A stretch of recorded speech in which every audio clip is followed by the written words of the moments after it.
Guerras, terremotos, símbolos misteriosos, juízo final. Estes são os elementos que marcam um dos livros mais desafiadores de todos os tempos, o Apocalipse. Estamos vivendo o fim do mundo? Podemos desvendar os mistérios desse livro? Começa agora Evidências, temporada especial Apocalipse. Estamos hoje no último episódio da nossa série sobre o Apocalipse e ainda temos coisas para mostrar para você. Mas antes de entrar no assunto de hoje, eu gostaria de oferecer mais uma vez o Guia de Estudos Evidências, preparado com muito carinho para você e sua família. Este é um oferecimento dos Anjos da Esperança, que apoiam a TV Novo Tempo. E você pode adquirir gratuitamente esse Guia de Estudos. É fácil. Você pode adquirir através do QR Code. Basta você colocar o seu celular ali. Você colocaria como se fosse tirar uma fotografia, preenche o cadastro e o guia de estudos será enviado gratuitamente em sua casa em qualquer lugar do Brasil. Você também pode pedir pelo site, pelo biblia.com.br ou ainda pelo telefone. Anote aí, 0 operadora 12 21 27 31 21. A gente aguarda o seu contato.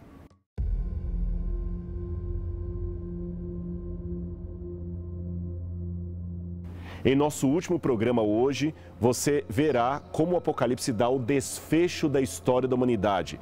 Um desfecho com a certeira vitória de Cristo Jesus.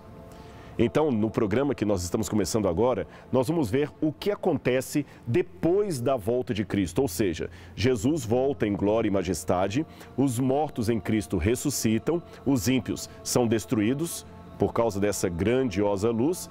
E então, o que acontece depois? A resposta imediata pareceria ser, bom, aí vem a eternidade, o fim, viveram felizes para sempre. Mas espere um pouco, vamos raciocinar aqui. Como será que alguém que passou praticamente a vida toda no escuro reage diante da luz? Em outras palavras, imagine um homem cego desde a mais tenra idade que começa repentinamente a enxergar. Qual seria a sua primeira sensação? Alegria? Pode ser, mas esta alegria certamente viria acompanhada de um medo, até de um pânico e de uma necessidade enorme de se adaptar à nova realidade. Hollywood mostrou isso bem de perto no filme À Primeira Vista, do diretor Evan Winkler.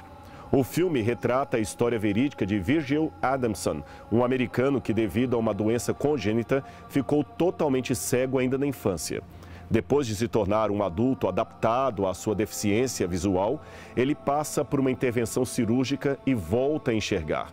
Seu dilema agora era sua readaptação ao mundo que ele finalmente pode ver. É muito interessante esse filme, principalmente numa época de inclusão. Esse filme, ele se torna mais ainda emocionante a partir da cirurgia, quando Virgil começa uma nova luta, uma luta árdua, eu diria, e até emocionante, para que ele se adapte à nova perspectiva de mundo. No começo, tudo é muito estranho para ele, pois ele não consegue reconhecer em algo que jamais tinha visto na vida. As cores, as formas, os objetos, tudo era novo, estranho, difícil de associar. Virgil não consegue nem se ver no espelho. Não via a sua própria imagem refletida, nem a dos objetos que ele tocava. Esse filme serve de metáfora para a introdução desse assunto que eu quero apresentar. O apóstolo Paulo diz em 1 Coríntios 13, verso 12, que hoje enxergamos a realidade como por um espelho, isto é, de modo obscuro. Mas então, após a volta de Cristo, veremos tudo claramente, veremos o nosso Senhor face a face. E como você acha que dará esse processo? É claro que o próprio apóstolo Paulo também escreveu que na volta de Jesus seremos transformados todos, num abrir e fechar de olhos, ao soar da última trombeta. Isso está em 1 Coríntios 15, 51 e 52. Mas veja que ali ele está se referindo ao tempo da morte, ou seja, quando Jesus voltar, os mortos ressuscitarão.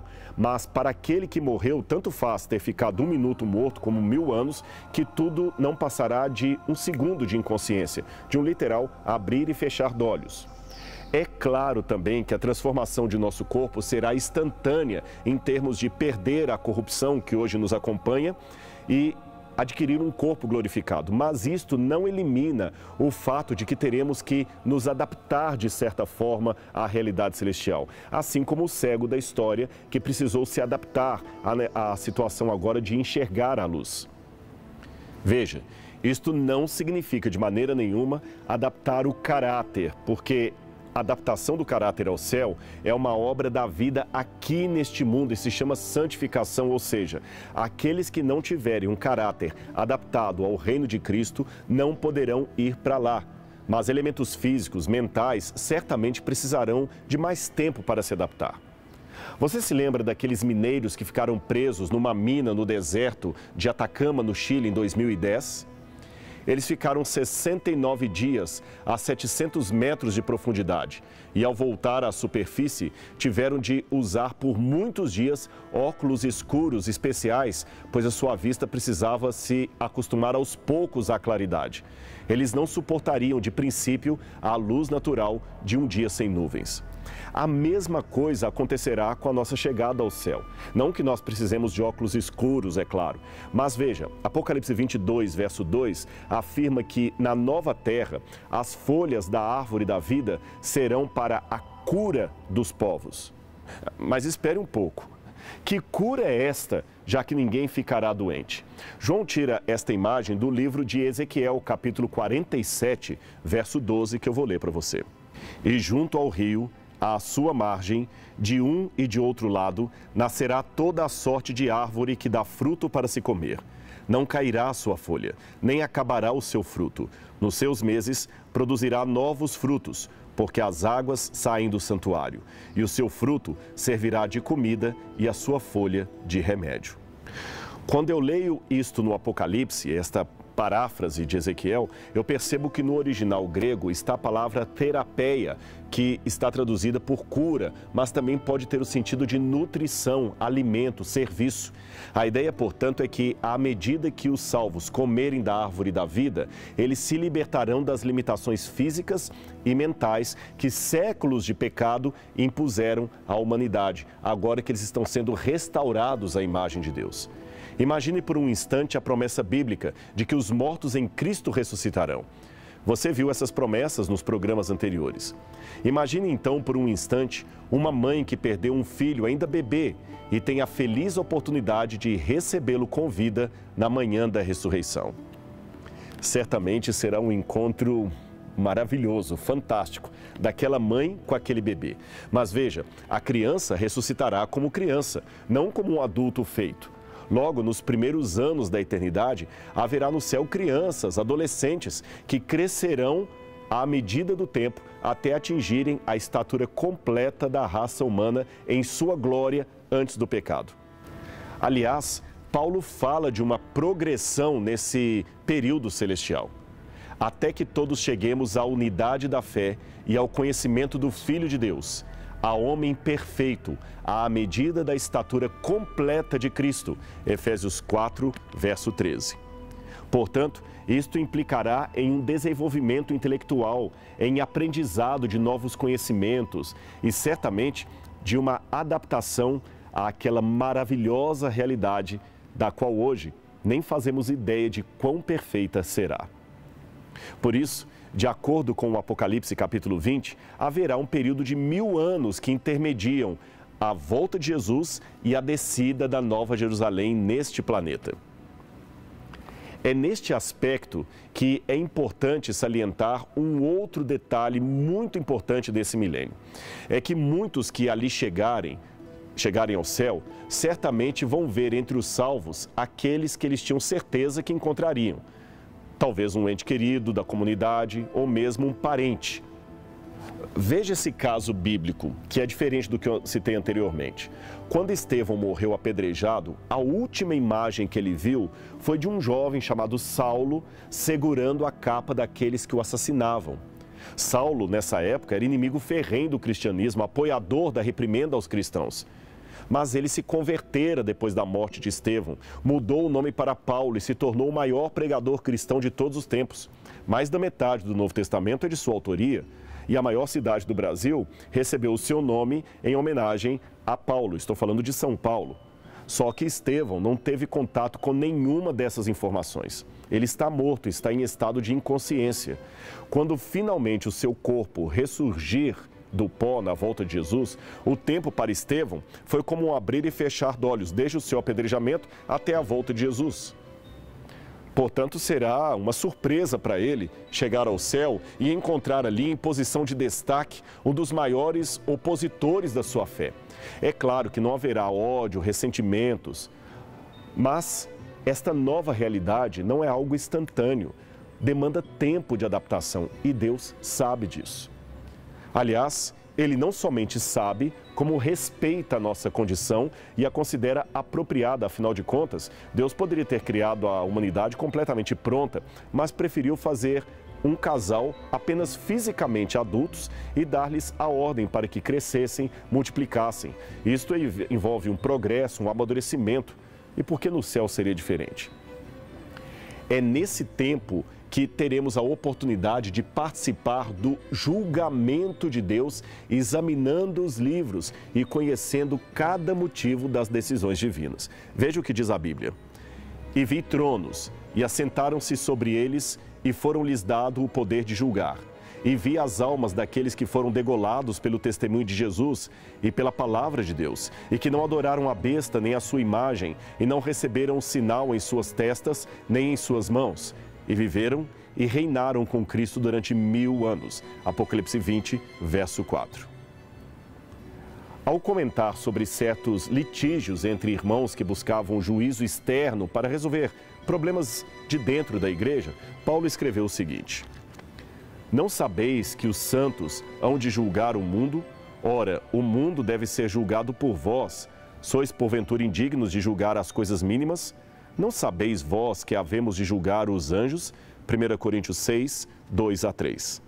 É claro que os anjos a que se refere essa passagem são anjos caídos, aqueles mesmos que se uniram na rebelião com Lúcifer no céu e serão destruídos juntamente com ele. E é interessante notar que Jesus, em João capítulo 14, promete aos seus discípulos voltar para levá-los para a casa do Pai. Então, num primeiro momento, após a volta de Jesus, nós vamos subir com ele para o céu. Ficaremos no céu 1000 anos e somente depois disto é que retornaremos à terra na Nova Jerusalém. Mas o que acontecerá aqui no planeta durante esses 1000 anos em que a igreja estará com Cristo no céu? E vi descer do céu um anjo que tinha a chave do abismo e uma grande cadeia em sua mão. Ele prendeu o dragão, a antiga serpente que é o diabo e Satanás, e o amarrou por 1000 anos, e lançou-o no abismo, e ali o encerrou, e pôs selo sobre ele, para que não mais engane as nações, até que os 1000 anos se acabem. E depois importa que seja solto por um pouco de tempo. Apocalipse 20, versos 1 a 3. Satanás, então, estará preso aqui no nosso planeta por uma cadeia de circunstância. Ao ver a Terra completamente destruída, todos os seres vivos mortos e o resultado de tudo aquilo que ele mesmo iniciou, esse anjo rebelde terá tempo bastante para refletir sobre as consequências do mal que ele mesmo projetou. Mas isto não significa que ele se arrependerá. Ele apenas verá o resultado da guerra e dará razão à justiça de Deus. Mas ainda assim, o diabo não se renderá ao reino de Cristo. Na verdade, ele já havia ido longe demais para voltar. Olha o que diz a Bíblia. E acabando-se os 1000 anos, Satanás será solto de sua prisão e sairá a enganar as nações que estão sobre os 4 cantos da terra, Gog e Magog, cujo número é como a areia do mar, para ajuntar em batalha. Então, com o fim do milênio, a Nova Jerusalém desce do céu, conforme você pode ver em Apocalipse 21, verso 1. Pois é aqui na terra restaurada, que será o governo eterno de Deus. Ou seja, o céu, entendido como promessa futura, será, depois do milênio, aqui mesmo, num planeta restaurado. Os ímpios que tinham sido mortos ressuscitarão depois do milênio graças a uma concessão especial de Deus e se unirão ao diabo para atacar a cidade. Mas é neste momento que eles serão exterminados para todo sempre. Veja o que está no Apocalipse. Subiram sobre a largura da terra e cercaram o arraial dos santos e a cidade amada. E de Deus desceu fogo do céu e os devorou. E o diabo que os enganava foi lançado no lago de fogo e enxofre, onde estão a besta e o falso profeta, e de dia e de noite serão atormentados para todo sempre. Apocalipse 20, versos 9 e 10. Essa atitude mostra que eles realmente não estavam arrependidos de seus delitos e que nenhuma eventual chance que pudesse ter sido dada por Deus iria modificar o pensamento do diabo e daqueles que se uniram em sua rebelião. O Apocalipse capítulos 20 e 21 detalha muito bem esta última parte da história universal. E ela pode ser resumida para você como um quadro que eu quero colocar aqui à frente. Preste atenção nesse gráfico aqui. Ele vai mostrar para você em detalhes o que é o milênio. Você tem os últimos dias, que é quando nós estamos vivendo, e esses últimos dias serão coroados com a volta de Jesus, na qual ocorrerá a ressurreição dos justos, a ascensão dos vivos, a morte dos ímpios vivos e o aprisionamento de Satanás. A terra então fica desolada. Inauguram-se 1000 anos de intervalo. Nesses 1000 anos, os justos estão no céu, participando do julgamento e se adaptando à realidade celestial. Os ímpios mortos não ressuscitam e Satanás fica preso aqui na terra por uma circunstância, uma cadeia de circunstâncias. Não é uma prisão literal. E a terra também acaba ficando em descanso. Depois dos 1000 anos, a Nova Jerusalém desce do céu, de acordo com Apocalipse capítulo 21. Os ímpios ressuscitam, Satanás é solto, o julgamento acontece, desce fogo do céu e aí a Nova Jerusalém finalmente se torna o centro do planeta, que é restaurado e a paz finalmente reina. Aí sim, a partir disto, começa a eternidade com Cristo Jesus. Mas uma pergunta ainda nos vem à mente. Se os ímpios já estão julgados e o caso deles decidido, por que ressuscitá-los novamente depois do milênio apenas para que possam ser destruídos uma segunda vez? A resposta a essa pergunta talvez esteja no Cântico de Moisés, registrado em Apocalipse capítulo 15, e que será o cântico de vitória de todos aqueles que vencerem a besta e a sua imagem. Preste atenção no que diz o texto. E cantavam o cântico de Moisés, servo de Deus, e o cântico do Cordeiro. Grandes e admiráveis são as tuas obras, ó Senhor Deus Todo-Poderoso. Justos e verdadeiros são os teus caminhos, ó Rei das Nações. Senhor, quem não temerá e não glorificará o teu nome? Pois só tu és santo. Por isso, todas as nações virão e se prostrarão diante de ti, porque os teus juízos são manifestos. Apocalipse 15, 3 e 4. Veja, todas as nações, diz o texto, virão e se prostrarão diante de Deus. Todas, não apenas algumas. Paulo fala algo parecido em Filipenses 2, 9 a 11. Por isso, Deus também o exaltou, a Cristo, sobremaneira, à mais elevada posição, e lhe deu um nome que está acima de todo outro nome, para que ao nome de Jesus se dobre todo o joelho dos que estão nos céus, na terra e debaixo da terra, e toda a língua confesse que Jesus Cristo é o Senhor, para a glória de Deus Pai. Estes textos são muito significativos, especialmente esse último que eu acabei de citar, porque eles nos levantam várias perguntas. Primeiro, por que todos terão de reconhecer a Cristo e confessar a sua justiça? Se fala todos, incluindo céu, terra, debaixo da terra, quer dizer o universo, todas as criaturas, até o diabo e seus anjos. Aliás, a Bíblia diz que os demônios também creem e estremecem. Veja mais esse tema repetido na carta de Paulo aos Romanos. Está escrito: como eu vivo, diz o Senhor Deus, que todo joelho se dobrará a mim e toda língua confessará a Deus. Romanos 14, verso 11. Interessante que esse texto de Romanos cita textualmente, quase literalmente, Isaías 45, 23, que anota o reconhecimento universal não apenas da força de Deus, mas também da sua justiça. E no capítulo seguinte, o profeta menciona até os falsos deuses se prostrando em reconhecimento de que Deus é o Senhor.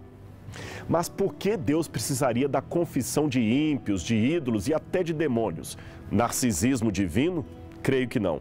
O motivo é mais profundo do que isso. Quando Lúcifer começou a sua revolta no céu, ele colocou em dúvidas o caráter de Deus perante o universo. Deus foi falsamente acusado de ser um déspota, um criador que obriga suas criaturas a servirem-no. Por isso, ao invés de destruir prontamente o anjo rebelde, o Senhor preferiu dar tempo para que ele primeiro se arrependesse e, uma vez que isto não aconteceu, que o mesmo revelasse finalmente o seu verdadeiro caráter e as suas intenções. É por isso que no livro de Jó, Satanás tem acesso ao céu e, em disputa com Deus, sua suposta posse sobre a terra e a vida de Jó são reivindicadas. E ele aparentemente tinha um motivo legal, uma vez que conquistou o domínio da terra, levando Adão e Eva a se unirem à sua rebelião. O caso, portanto, tinha dimensões políticas, eu diria, e judiciais de modo cósmico. Deus, é claro, poderia acabar com tudo isto numa só ordem, mas o nosso Criador é coerente com o seu caráter. As leis do universo foram dadas por ele. Seria injusto acabar com tudo na base da autoridade sem seguir o processo legal que o próprio Deus criou. Portanto, perdoar a humanidade e resgatar a terra teria um preço a ser pago. Não ao diabo, mas à reivindicação exigida pela lei que determinava a morte aos pecadores. Esta morte não significa de maneira nenhuma um capricho de um Deus que diz ou me aceitem ou morram. Mais parecido talvez com um rapaz que ameaça a moça dizendo: se você não casar comigo, eu matarei você. Não se trata disso. É que Deus é a única fonte de vida. Fora de Deus não há existência real, muito menos vida com propósito.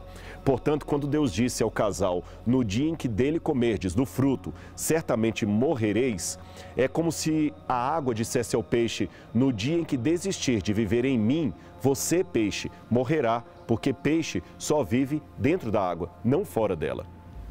Por isso, ao falar do milênio, o Apocalipse capítulo 20 faz uma distinção importante entre a primeira e a segunda morte. A primeira morte é aquela natural que todos experimentamos como consequência da queda de Adão e Eva, ou seja, ela está no mesmo pacote de coisas indesejadas como a presença de espinhos, dor, cansaço, sofrimento, que nem os sinceros neste mundo escapam dessas inconveniências. Estas coisas, contudo, são passageiras, são remediáveis, pois Deus pode restaurar todas as coisas. No entanto, há uma morte da qual não há volta, a segunda morte, a morte do lago de fogo e enxofre. Este é o verdadeiro inferno, a ausência absoluta de Deus. Note que, de acordo com Apocalipse 20, verso 10, este lago incandescente não se limita a produzir queimaduras, mas tormentos. Um termo que em grego quer dizer tortura física, mas acima de tudo, tortura mental. Como alguém que se debate nas águas com a sensação que está afogando e perdendo o oxigênio. É uma angústia mental inimaginável. O fato de ser algo que dure para sempre, no meu entendimento, deve ser lido como algo de consequências eternas e não necessariamente que haja um fogo que queime para sempre. Judas capítulo 7 fala de Sodoma e Gomorra, cidades destruídas pelo fogo da ira de Deus, como exemplo do fogo eterno. E estas cidades não ficaram queimando até hoje. O sentido é que o seu destino foi eternamente selado. Elas nunca voltarão a existir. É assim que eu entendo o fogo eterno de Apocalipse capítulo 20. Ademais, não faz sentido Deus ficar para sempre queimando criaturas que Ele mesmo criou com amor. Soa sadismo divino. Ademais, considerando que a vida só existe em Deus e os ímpios estarão nesse tempo ausentes de Deus, não há por que imaginar que vivam para sempre no inferno. Seria o mesmo que admitir vida fora da vida, vida fora de Deus. Isso não faz sentido. As consequências, sim, estas serão eternas, porque é aí que entra o caráter de Deus. Cristo enfrentou a cruz para que não precisemos enfrentar o lago de fogo e enxofre. Quando clamou: Deus meu, por que me abandonaste?, aceitou sofrer a ausência absoluta do Pai, a dor da separação que gera uma consequência eterna. Mas que consequência eterna a cruz deixaria em Cristo? Bem, sendo Ele Deus, não tem como deixar de ser Deus ou perder seus atributos divinos, muito menos morrer. Contudo, Ele pode voluntariamente suspender os seus atributos divinos e permanecer para sempre, consequência eterna, com as marcas de sua crucifixão. Tanto que o Cordeiro glorificado estava no trono, ainda tendo a marca da degola, as mesmas marcas que ele mostrou a Tomé, já estando num corpo ressuscitado. E não se tratam de cicatrizes, o sentido é mais profundo do que isso. Jesus ficará para sempre marcado, retido voluntariamente num corpo humano. Por isso a Bíblia diz que hoje nele habita corporalmente toda a plenitude da divindade, Colossenses 2, verso 9. Filipenses 3, 21 também diz isso a respeito de Cristo. Ele transformará o corpo de nossa humilhação para ser igual ao corpo de sua glória. Ora, considerando que nenhuma criatura pode ter uma glória semelhante à glória de Deus, só há uma forma dele prometer que teremos um corpo glorioso semelhante ao seu.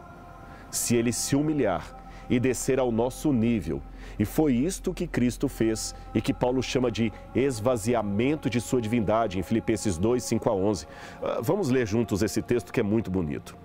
Cristo, embora sendo Deus, não considerou que o ser igual a Deus era algo a que devia pegar-se, mas esvaziou-se a si mesmo, vindo a ser servo, tornando-se semelhante aos homens, e sendo encontrado em forma humana, humilhou-se a si mesmo, e foi obediente até a morte, e morte de cruz. Por isso Deus o exaltou à mais alta posição, e lhe deu um nome que está acima de todo nome, para que ao nome de Jesus se dobre todo o joelho, no céu, na terra e debaixo da terra, e toda língua confesse que Jesus Cristo é o Senhor, para a glória de Deus Pai.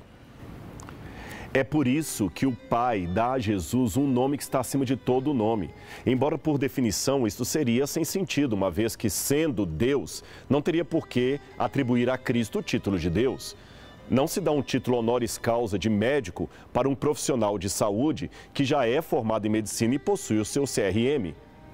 É que antes da cruz, Jesus era Deus por natureza e depois dela, tornou-se Deus por mérito. Em outras palavras, ele é Deus e merece ser Deus. As consequências do pecado são finalmente visíveis para o universo inteiro. E para Deus garantir que não se levante pela segunda vez a iniquidade, ele precisa liquidar para sempre o mal, seguindo o consentimento de todos. Não que Deus precise pedir autorização para agir, mas considerando que a acusação inicial era de que o Criador obrigava os seus filhos a servirem-no, era necessário, juridicamente, que todo o universo testemunhasse o desfecho do grande conflito e votasse, digamos assim, a favor da decisão divina. É nesse sentido que até o diabo e seus seguidores participam do processo reconhecendo a justiça de Deus e a obra de Cristo. O grande conflito terminou. Pecados e pecadores não mais existem. O universo inteiro está purificado. Uma única palpitação de harmonioso júbilo vibra por toda a vasta criação. Daquele que tudo criou, emanam vida, luz e alegria por todos os domínios do espaço infinito. Desde o minúsculo átomo até o maior dos mundos, todas as coisas, animadas e inanimadas, em sua serena beleza e perfeito gozo declaram que Deus é amor.